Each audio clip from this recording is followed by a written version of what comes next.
জামাই ষষ্ঠীর উপলক্ষে দুপুরবেলা কী কী মেনু হলো তোমাদেরকে দেখাই। তো জামাই নেই, জামাই বিকালবেলায় আসবে, তো রাতের মেনুটাও পরে দেখাবো। এই যে চুনো মাছের তরকারি করেছে, এটা ভাত দিয়ে খাচ্ছি, সবাই খাচ্ছে দেখো।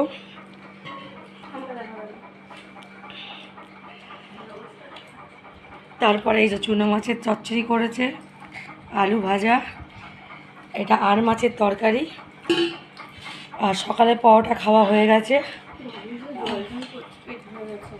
এটা দুপুরের মেনু। কেন গরম পড়েছে, জামাই নেই, ওই জন্য বলেছি অল্প করে রান্না করতে, যা হবে রাত্রিবেলা আবার মেনু আলাদা হবে।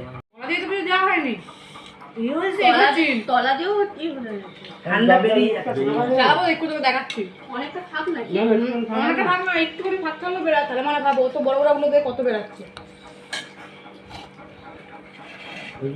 বন্ধ করেছে, আচ্ছা 4-5 দিন হয়ে গেল, এত কিছু লাগবে। আমার বন্ধুকে